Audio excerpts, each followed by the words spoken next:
नमस्कार, मैं हूं मनोज वर्मा और आप देख रहे हैं हमारा खास कार्यक्रम अटेंशन।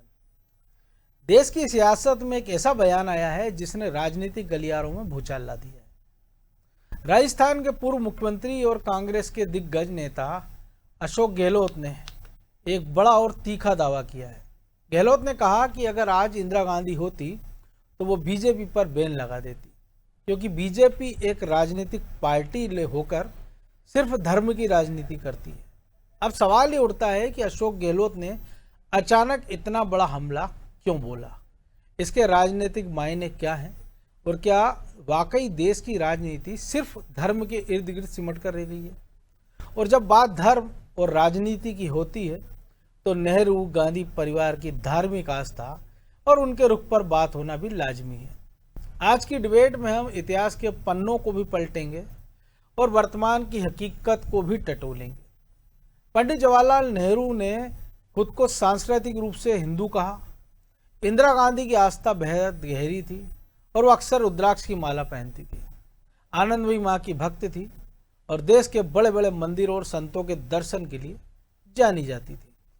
राजीव गांधी के कार्यकाल में भी अयोध्या में राम मंदिर के ताले खुलवाए गए और दूरदर्शन पर रामायण सीरियल का प्रसारण हुआ।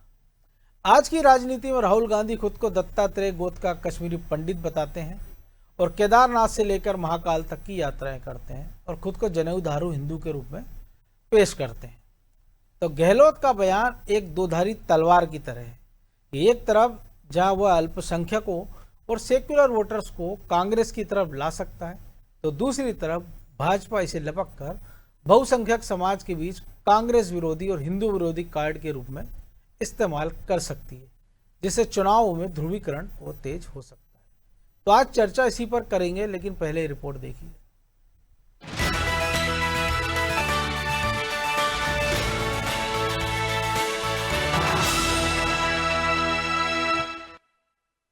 धर्म और राजनीति सियासत का वो मुद्दा जिस पर सबसे ज्यादा आरोप लगते हैं और सबसे ज्यादा वोट भी पड़ते हैं। कांग्रेस लंबे समय से बीजेपी पर धर्म के नाम पर राजनीति करने और समाज का ध्रुवीकरण करने का आरोप लगाती रही है, लेकिन अब कांग्रेस के वरिष्ठ नेता और राजस्थान के पूर्व मुख्यमंत्री अशोक गहलोत का एक बयान खुद नई बहस को जन्म दे गया है।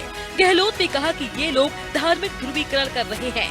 इनकी सोच है कि हिंदुओं को हिंदुत्व के नाम पर भड़काओ और राज करो।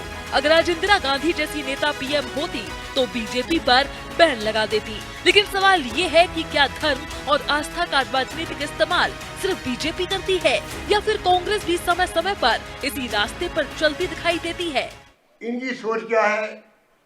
इनकी सोच देश कमजोर हो रहा है। धार्मिक ध्रुवीकरण कर रहे हैं लोग जानबूझ करके। अरे जिसकी सोच ये हो हिंदूवादियों को, हिंदुत्व वालों को भड़काओ और राज करो। और इंदिरा गांधी ऐसी नेता होती ना तो ऐसी पार्टी में बैन लगा देती वो बीजेपी जैसी पार्टी। आप एक हिंदुत्व को लेकर आप पार्टी चला रहे हो। इतिहास उठाकर देखें तो तस्वीर इतनी सीधी नहीं दिखती। पूर्व प्रधानमंत्री इंदिरा गांधी सार्वजनिक जीवन में रुद्राक्ष की माला धारण करती थी। राहुल गांधी ने गुजरात चुनाव के दौरान खुद को जनेऊधारी हिंदू बताया था। मध्य प्रदेश के पूर्व मुख्यमंत्री दिग्विजय सिंह कई बार खुद को घोर सनातनी हिंदू कह चुके हैं। चुनाव आते ही कांग्रेस नेताओं के मंदिर दौरे और धार्मिक आयोजनों में मौजूदगी भी चर्चा का विषय बन जाती है। ऐसे में सवाल उठ रहा है कि क्या धर्म की राजनीति का आरोप लगाने वाली कांग्रेस खुद इस बहस से पूरी तरह अलग खड़ी है। खैर, बीजेपी ने गहलोत के बयान पर पलटवार किया है। किसी भी पार्टी पे प्रतिबंध लगाना ये न तो मूल संविधान में है और न ही लोकतंत्र में है। तो मैं मानता हूं कि इस तरह का बयान हमारी मूल भावना से परे है। और अगर इंदिरा गांधी जी ने थी उस समय उन्होंने आपातकाल लगाया था, जिसमें उस समय देश किस तरह से लोग उस आग से झुलसे थे, कितने परेशान हुए थे।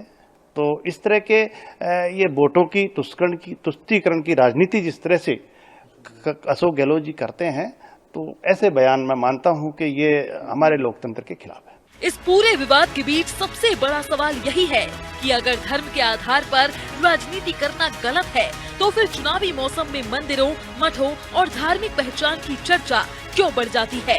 क्या यह आरोप सिर्फ विरोधियों के लिए है या फिर भारतीय राजनीति का हर दल अपने अपने तरीके से आस्था को चुनावी समीकरणों से जोड़ता है? अशोक गहलोत के बयान ने फिलहाल इसी बहस को फिर से जिंदा कर दिया है। ब्यूरो रिपोर्ट, अनादि टीवी।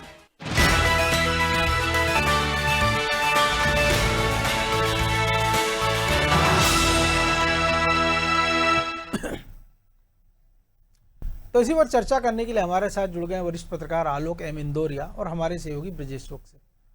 बहुत स्वागत है आपका इंदौरिया जी। तो गहलोत जी का बयान भी आपने सुना, तो ऐसा नहीं लग रहा है कि लोकतंत्र के इस दौर में भी कांग्रेस जो है वो आपातकालीन मानसिकता में जी रही है कि लोकतंत्र में जो भी असहमति का स्वर हो उसको दबा दिया जाए, बैन लगा दिया जाए? और जो राजनीति की जो बात कर रही है धर्म की, तो कांग्रेस के तो अतीत में दर्जनों उदाहरण है ऐसे। मनोज जी, मेरी समझ में नहीं आ रहा है कि किस परिप्रेक्ष्य में और किस हेतु या किस नेता अशोक जी ने ये बात कही। मेरा तो मानना है कि चूंकि अशोक जी राजनीति में अपनी प्रासंगिकता बनाए रखना चाहते हैं, वर्तमान में वे सत्ता से बाहर हैं और सचिन पायलट जी के साथ उनकी जो स्थिति है वो जग जाहिर है, तो वो येन केन प्रकारेण अपनी राजनीति जिंदा करने के लिए या उनकी राजनीति जिंदा रहे, वे राजस्थान की राजनीति में मुसलसल उसी ताकत से बने रहे जिस ताकत से वो थे। मेरे ख्याल से ये बयान तो उसी संदर्भ का माना जाता है। लेकिन वो ताकत तो मध्य प्रदेश में अब दिग्विजय सिंह और कमलनाथ की नहीं है, तो वो क्यों मान के चल रहे हैं? या भूपेश बघेल की छत्तीसगढ़ में नहीं है, तो गहलोत क्यों मान के चल रहे हैं? नहीं, गहलोत जी ये मान के चल रहे होंगे ना कि राजस्थान का जो ट्रेंड है, हिमाचल का जो ट्रेंड है, हर 5 साल बाद वहां सत्ता परिवर्तन होता है। हालांकि मुझे नहीं लगता कि इस बार ऐसी कोई स्थिति निर्मित होगी। ऐसा ट्रेंड हमने केरल में भी देखा, वो भी टूटा था। जी, टूटा था ना, तो मुझे ऐसा नहीं, लेकिन फिर भी साहब राजनीति तो आशा भी टिकी हुई है ना।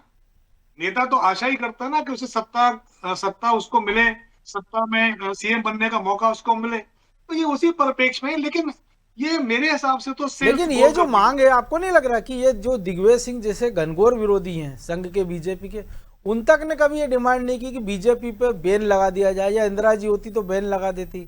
तो इंदिरा जी नहीं थी तो उसके बाद मनमोहन सिंह की सरकार थी जो सोनिया गांधी चलाया करती थी, रिमोट कंट्रोल से कहा जाता है ऐसा।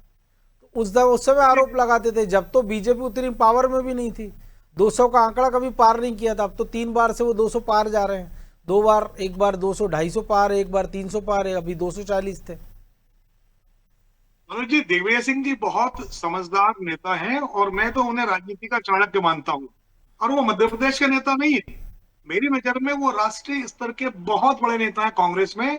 संभवतः उनके कद का वर्तमान में कोई नेता नहीं है। उन्होंने वाकई में कभी इस बात को नहीं कहा। उनको उनके कई बार भारतीय जनता पार्टी को लेकर विरोध रहा, लेकिन उन्होंने इस तरीके का आक्षेप या इस तरीके का सीधा सीधा एक कभी नहीं कहा कि भारतीय जनता पार्टी पर बैन लगाया जाए। और फिर आपको अधिकार भी क्या है भाई ये कहने का? आप हैं कौन है? आप ये तय करने वाले कौन है कि भारतीय जनता पार्टी पर बैन लगाया जाए या किसी भी राजनीतिक दल पर बैन लगाया जाए? ये तय करने का अधिकार आपको नहीं। इंदिरा गांधी जी ने जिस संदर्भ में उस समय आपातकाल लगाया था, उसके बाद हश्र क्या हुआ? यदि उस आपातकाल की उपादेयता होती, उसकी कोई उपयोगिता होती, तो इंदिरा जी 2.5 साल के लिए सत्ता से निर्वासित नहीं होती। मनोज जी, बिल्कुल।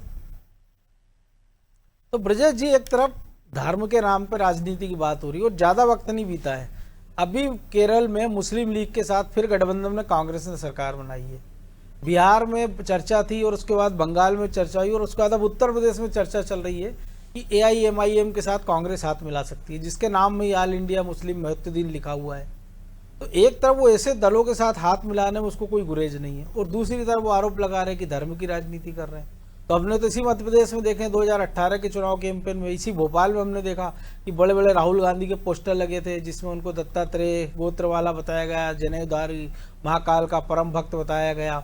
उत्तर प्रदेश में जो गंगा साफ नहीं कर पाया राजीव गांधी, उस गंगा का आचमन करती हुई प्रियंका गांधी की तस्वीर हमने चुनाव के दौरान सबकी देखी है, जनेऊधारी हमने देखे हैं तमाम सारे नेताओं को। तो अचानक से अशोक गहलोत को ये क्यों सूझ रहा है? क्योंकि अभी ज़्यादा दिन नहीं उन्होंने कहा था कि मैं तो राष्ट्रीय अध्यक्ष बनना चाहता था, मेरे साथ षड्यंत्र हो गया, और अब एक नई कहानी लेकर आ गए वो। यानी इधर जैसे तैसे दिग्विजय सिंह चुप हुए तो उधर वो हुलोरे मारने लगे हैं कि गहलोत साहब। देखिए मनोज जी, इसमें दो पहलू हैं। एक तो गहलोत ने ऐसा क्यों बोला, क्या वो अपने एक वोट बैंक को संदेश देना चाहते हैं जिसको समय समय पर उसके तमाम नेता, चाहे दिग्विजय सिंह हों, राहुल गांधी हों, या कांग्रेस के वरिष्ठ नेता हों, और या मल्लिकार्जुन खड़गे हों, जो संदेश देते रहे हैं अलग अलग तरीके से, या वो ये कहें कि नमाज पढ़ते समय सांप दिखे, आरएसएस दिखे तो किसको पहले मारना चाहिए, खड़गे जी कहते हैं। यदि आरएसएस के बारे में जिस तरह से टिप्पणी करते हैं राहुल गांधी या दिग्विजय सिंह, वो किसको संदेश देना चाहते हैं? गहलोत का ये मकसद था, हो सकता है ये मकसद हो, लेकिन जो बात उन्होंने कही है, निश्चित तौर पर आज इंदिरा गांधी होती तो वो भी प्रतिबंध नहीं लगा सकती थी, क्योंकि वो दिखा रहे हैं कि कांग्रेस कितनी मजबूत थी और किस तरह से वो दमन करती थी। आपातकाल की याद नहीं दिला रहे वो, कि आपसे जो वैचारिक रूप से वो ना हो तो आप सहमत ना हो तो हम आपको कुचल सकते हैं, आपको हम कुचल प्रतिबंधित कर सकते हैं, सरकारें गिरा सकते हैं।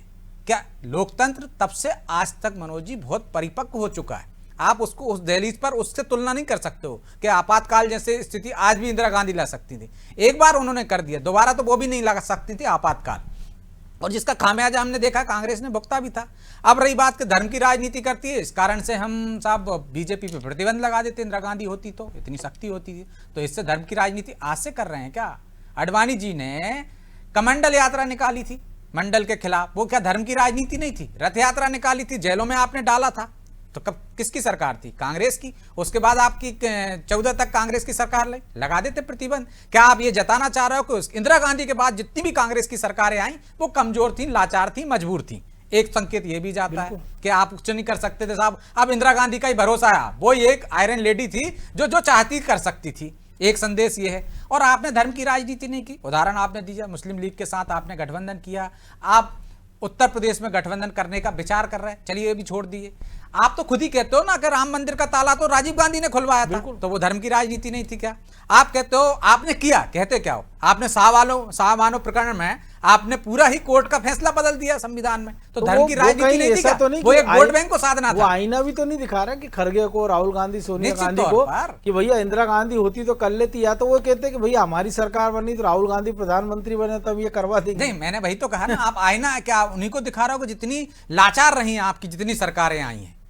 आप जब आपके जो आने वाली तत्कालीन प्रधानमंत्री कहते अगर हैं यूपीए सरकार में कि साहब सरकारी संसाधनों पर सबसे पहले अल्पसंख्यकों का अधिकार है, हक है, तो आप किसकी बात कर रहे हो? मतलब बहुसंख्यक की कोई वही नहीं है।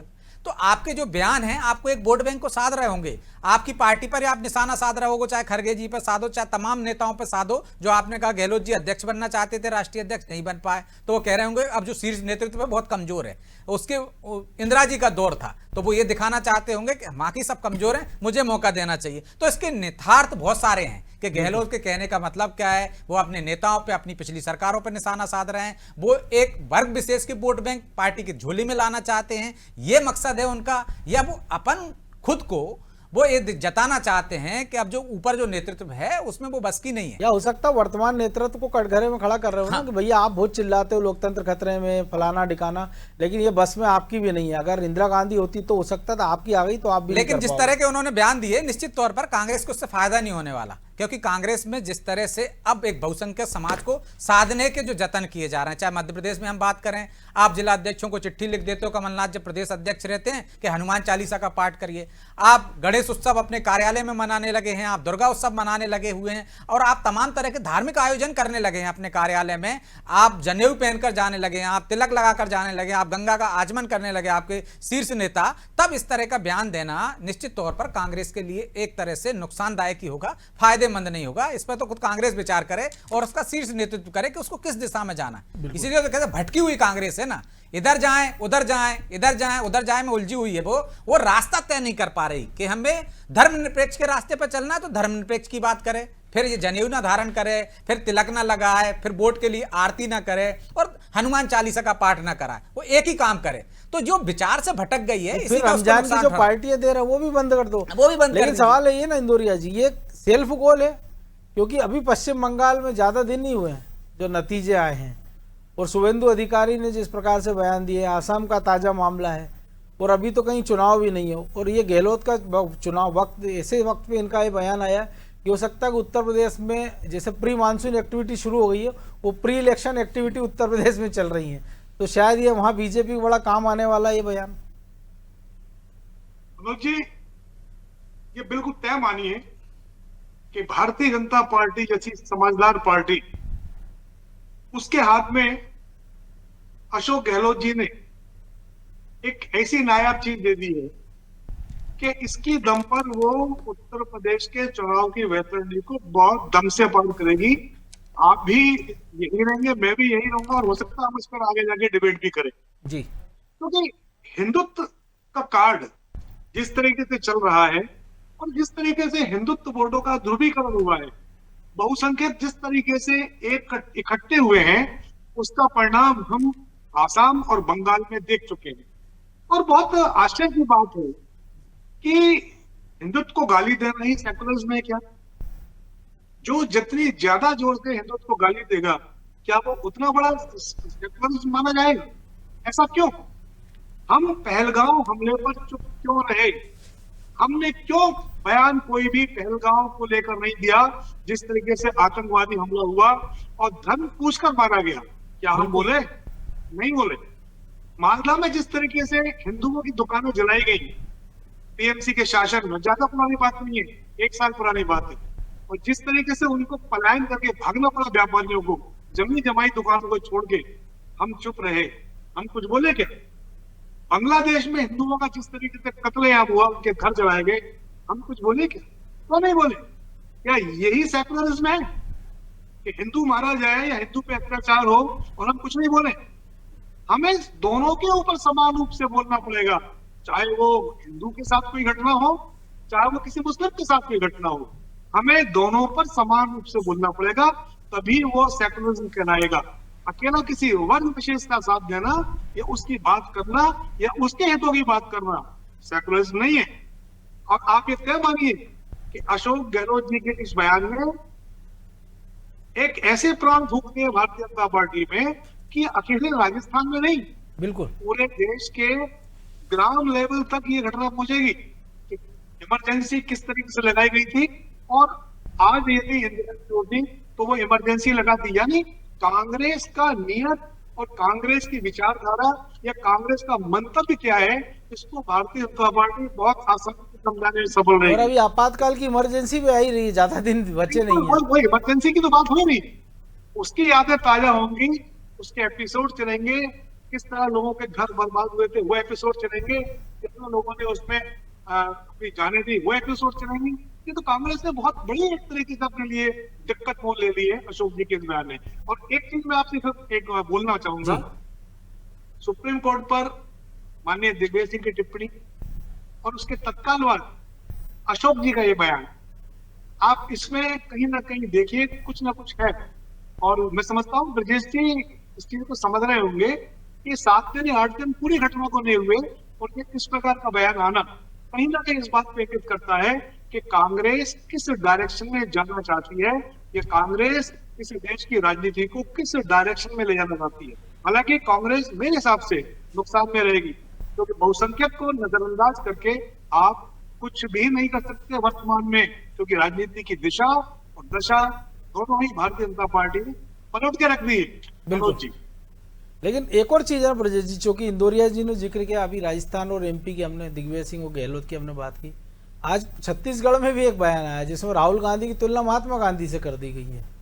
तो एक तरफ तो डैमेज कंट्रोल के प्रयास किए जा रहे हैं, कद बढ़ाने का प्रयास किया जा रहा है ऊपर से, और नीचे से जो पैर कतरे जा रहे हैं कांग्रेस के या नेताओं के, तो निश्चित तौर पर कोई बड़ी राजनीति छिपी है। क्योंकि राहुल गांधी बार बार कह रहे संविधान खतरे में खतरे में खतरे में, और उन्हीं के लोग याद दिला रहे हैं कि भैया आपातकाल के कारण कैसा हुआ। क्योंकि इंदिरा गांधी जब आप बेन का जिक्र कर रहे हैं तो इंदौरिया जी ने जो कहा कि आपातकाल का जिक्र जरूर होगा। जो दिग्विजय सिंह सुप्रीम कोर्ट पर उंगली उठा रहे हैं, उसी सुप्रीम कोर्ट ने इंदिरा गांधी को दोषी ठहराया था, जिसके बाद आपातकाल लगाया था।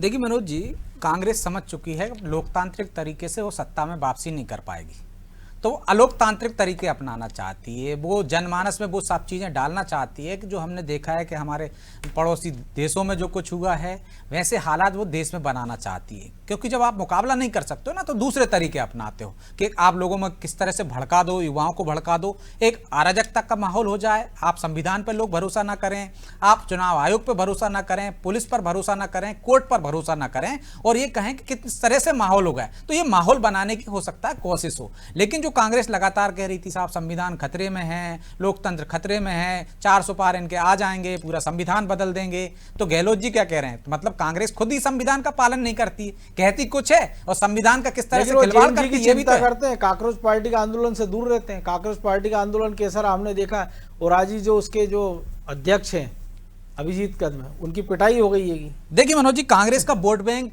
तब था जब अशिक्षा थी। आप देखिए वोट बैंक कौन था उनका? वोट बैंक वो था जो पढ़ा लिखा तबका नहीं था। कांग्रेस आज युवाओं को बहला फुसलाकर अपने पाले में नहीं ला सकती। आपको वैचारिक रूप से उनके सामने एक रोल मॉडल रखना पड़ेगा, तब वो आपके विचारों से सहमत होगा। आज की तारीख में वो तर्क करता है, तर्क वितर्क करता है, आपसे बहस करता है, आपको देखता है, सिर्फ आपके मंचों से भाषण से प्रभावित नहीं होता। वो आपकी कार्य पद्धति पहले देखेगा कि आपने क्या किया है। चलिए वो माफ कर दे कि इंदिरा जी का दौर नहीं देखा उसने, नई जो पीढ़ी है उसने, लेकिन यूपीए शासन देखा है। चलिए अब हम देख रहे हैं कि 12 साल हो गए हैं, जो नई पीढ़ी आ गई उसने नहीं देखा, लेकिन आप उसको रोल मॉडल तो दोगे। सिर्फ ये नहीं कहोगे कि साहब ये गलत कर रहे हैं, ये चोर हैं, ये लुटेरे हैं। स्मार्टफोन था, आपको एआई भी आ गया। आपको एक मॉडल के सामने एक मॉडल रखना पड़ेगा। आप सोचिए कि यदि एम्बेसडर गाड़ी में चल रहे हैं आज की तारीख में, यदि वो फरारी में सफर करना चाहते हैं तो फरारी जैसा मॉडल लाना पड़ेगा, उनको अपडेट करना पड़ेगा कांग्रेस को। वो कांग्रेस कर नहीं रही है, वो उसी घिसे पिछले मॉडल में थोड़ा बहुत अपडेट कर देती है कि डीजल से पेट्रोल पर आ गई, पेट्रोल से वो सीएनजी पर आ गई, लेकिन दूसरा जो मॉडल उनके पास है वो तो इलेक्ट्रिक पे चला गया, सोलर पैनल पे चला गया। तो आप उससे मुकाबला करोगे तो आपको इसी तरह से जाना पड़ेगा ना। आपको विकास की बात करनी पड़ेगी, आपको बताना पड़ेगा कि साहब इनने इतने आईटीआई बनाए हैं, इन्होंने इतना काम किया, हम इससे दुगनी रफ्तार से ये करके दिखा सकते हैं आपको। पुरानी बातों को छोड़, लेकिन जो चीज 56 साल के राहुल नहीं कर पाया वो 76 के गहलोत से करना, तो उनके साथ भी नाइंसाफी होगी। बहरहाल अब उसके मायने क्या है इस पर भी और चर्चा करेंगे। बहरहाल वक्त इतना ही था, बहुत धन्यवाद आलोक जी आपका। तो इतिहास गवाह है कि जब उंगलियां बीजेपी पर उठती है तो सवाल कांग्रेस के अपने ट्रैक रिकॉर्ड पर भी खड़े होते हैं। क्या सच नहीं है कि केरल में मुस्लिम लीग के साथ गठबंधन को कांग्रेस जायज ठहराती है? और क्या शाहबानो केस में सुप्रीम कोर्ट के फैसले को पलटना तुष्टीकरण की राजनीति नहीं थी? और क्या जब चुनाव आते ही राहुल गांधी का जनेऊधारी रूप में मंदिरों के चक्कर काटना सॉफ्ट हिंदुत्व की राजनीति नहीं है? साफ है कि हम में यहाँ सभी नंगे हैं। जब बीजेपी धर्म की बात करती है तो कांग्रेस उसे सांप्रदायिक कहती है, और जब कांग्रेस खुद को आस्था से जोड़ती है तो उसे सर्वधर्म समभाव का नाम दे दिया जाता है। गहलोत का यह बयान दरअसल बीजेपी को घेरने की कोशिश में खुद कांग्रेस को ही कटघरे में खड़ा कर गया है, क्योंकि जनता अब इतनी नासमझ नहीं है कि वह बेन की इस सियासत के पीछे छुए चुनावी नफे नुकसान को समझ ना सके। आज अटेंशन में बस इतना ही, मुझे दीजिए इजाजत और आप देखते रहिए अनादि टीवी। नमस्कार।